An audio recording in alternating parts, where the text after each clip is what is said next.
The top 10 most meta-influential sets in the Scarlet and Violet era. That means no Mega Evolution expansions, and it refers to every kind of card, not strictly control style cards. Please note, ladies and gentlemen, we are excluding Paldean Fates because it is a collector's set with very few new cards. The list is otherwise arranged according to which sets produce the highest amount and quality of meta-defining cards. Some of the cards listed, though, are secondary, supportive, or keep you on your toes because they make just enough of an appearance to warrant their inclusion. The ranking is also based on staples and the idea that players build their decks with cards in mind, for example, something meta warping. Also, I did not use Limitless.com or any other website, it's my own subjectivity.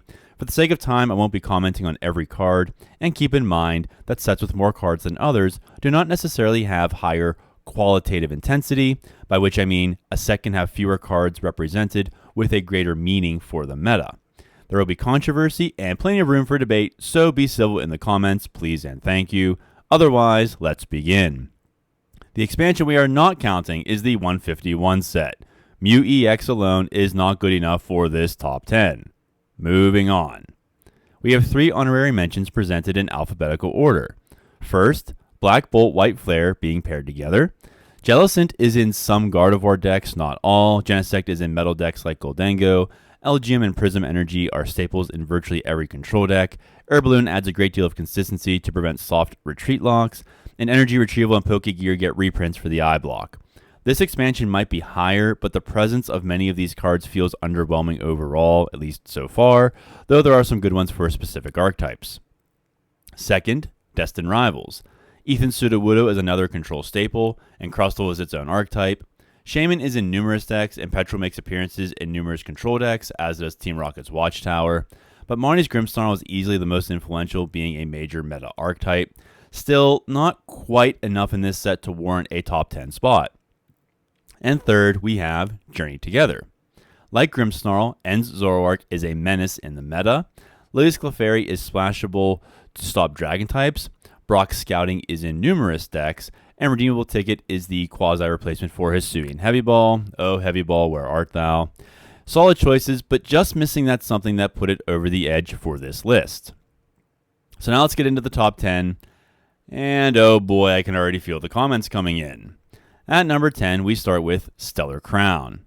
Crispin makes energizing in 1 to 2 turns extremely easy. Joltik does the same thing with lightning and grass energy only, but the amount of energy it uses, which is 4, is insane. Terapagos introduced a new style of archetype and is a solid backup attacker, and its partner Knockdown makes finding a setup or game-ending trainer combo possible with any Terra Pokemon in play. Not to mention Sparkling Crystal just makes attacking super easy for those powerful Terra types. So while En's Zoroark is to be feared and Brock's Scouting adds consistency, the cards in this set are a bit more spread out and flexible. Those are some good cards, Dr. Red. Surely number 9 would have more noteworthy cards. Wrong, Young Grasshopper. At number 9, we have Prismatic Evolutions. And why? This guy. Right here. Badoo. You think Grimmsnarl and En's Zoroark are scary? No. This thing can shut down an entire match because it'll prevent you from playing items on your turn 2. Your opponent sets up, you do not, game over. How many times have I come across players wishing this card would be banned or somehow nerfed if that's even possible? Entire videos were made both praising its power and denouncing its cheapness. Easily accessible, Badoo is a card that sends chills down every opposing player's spine. But having Flareon EX and Leafeon EX making another archetype isn't bad for the set either, so Prismatic Evolutions spot number 9 is yours. Well, if Badoo is enough for number 9, what on earth does the number 8 spot hold? At number 8, Obsidian Flames also has 7 cards, but 2 big ones, Pidgeot EX and Charizard EX. Charizard is the archetype that refuses to die. It wins regionals, goes into hibernation, then explodes back into the scene to win some more stuff. Super powerful and easy to pilot. Then Pidgeot is its own control archetype and fits or could fit into virtually every deck if the pilot really wanted to. Quick Search lets you find any one card you want, so Boss for Game is a foregone conclusion. It's hyper consistent and makes piloting your deck much easier. But Young Grasshopper, you say to me, wait Dr. Red, why is Obsidian Flames only at number 8 with these 2 extremely powerful cards? because I would argue number 7's qualitative and quantitative output is greater. Surging Sparks has a number of noteworthy cards, but why would this set be ranked immediately above Obsidian Flames with Pidgeot and Charizard? Because of Precious Trolley and Latios EX.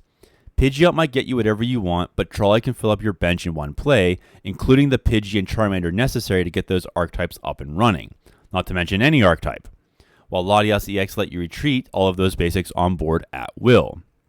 Aggressive and Control both benefit from this one. It also doesn't hurt that this set has Cerule Edge and Sylveon. At number 6, we have Temporal Forces. Has a bunch of noteworthy cards to varying degrees, but Prime Catcher and Heroescape are massive additions to any deck, greater than Latios and Precious Trolley. They are super flexible and can sway the match in one's favor with a simple switch out or a bulky Pokemon, regardless if one is playing against something like Pidgeot or Cerule Edge. Buddy Buddy Poffin is another must-have in almost every deck to add consistency, and very often avoids the problem of double prizing that one copy of Precious Trolley. The Dunsparce is an anti-deck-out search engine making appearance in all sorts of archetypes, while Raging Bolt EX once had a reign of terror on the meta, being able to one-hit KO anything on the board. At number 5, we have Shrouded Fable. Why would this set be ranked immediately above Temporal Forces consistency? Because of consistency and easy prizes, young Grasshopper. For one, Dusknoir is another meta warping card with players calling for its immediate ban. Like Badoo, once it sets up, this card completely wrecks all of your plans for victory. Not only that, but this set also contains Pheasantipity EX, which like Pidgeot works with virtually everything except that it's a basic. And last, we want to highlight Night Stretcher. Self-destruct a Dusknoir, use Night Stretcher to immediately return it to your hand, evolve your Dusclops, and clap something else. Or just get anything that was knocked out on your previous turn, or that one energy you discarded earlier, so you can attack on this turn. Consistency and prizes. At number 4, we have Paradox Rift. Wow, where do we begin? Okay, we've got Counter Catcher, TM Devolution, TM Evolution, Goldango EX, Professor Turo's Scenario, Earthen Vessel, Iron Hands EX, Screamtail, and Roaring Moon EX. Yeah, meta archetypes and staples. Nuff said. What on earth could surpass Paradox Rift? At number 3, we have Twilight Masquerade. Tons of meta staples here. I don't think I really need to explain too much. For instance, the Fearsome Dragapult EX is and has been at the top of the meta for a long time, and the aforementioned Dusknoir only makes it more potent. Cornerstone Mask Ogerpon EX is a must for any control deck wanting to stall a few turns, or any deck for that matter. Other notables include the meta warping and controversial Monkey Dory, Finisher Blood Moon Ursaluna EX, the I'm Everywhere and Nowhere Charging Draw Attacker Teal Mask Ogerpon EX, and everybody's favorite spread archetype in Frostlass. That's 3 eminently usable cards, the best spread card, and a happy assisting attacker, and a massively powerful archetype. At number 2, we have Paldea Evolved. What in this set could outdo Paradox Rift and Twilight Masquerade? These. Iono and the Boss's Orders reprint for the G block. Oh my goodness. The massive amount of influence these cards alone have on the meta is difficult to understate. Iono can win games in reducing your opponent's hand to 1, and Boss for Game, as mentioned earlier, is something that opponents dread to hear. Not to mention, they too find themselves in almost every deck. It also doesn't hurt that we get a Super Rod reprint and an Artisan for finding non-rule box basics. With that being said, what on earth could overcome the previously mentioned cards and sets? Well, ladies and gentlemen, at number 1, we have the Scarlet and Violet base set. Why? This card. Gardevoir EX is the archetype all kinds of players shudder to think about. Boss's Orders and Iono cannot help you. How many times have I heard, my deck is good into everything except Gardevoir? How many times have we witnessed on a regional stream Gardevoir finding what it needs when it needs it to steal a win? This card is an absolute menace in the hands of a skilled player, possibly ranking amongst the greatest archetypes of all time. Not just control players, but aggressive players too will be glad when it rotates. As for the other cards, they further make the Scarlet and Violet base set case. Miraidon made other archetypes possible, Penny did the same for control decks, and Arven makes virtually every deck consistent. Then we have the reprints, which were for the G Block at the time.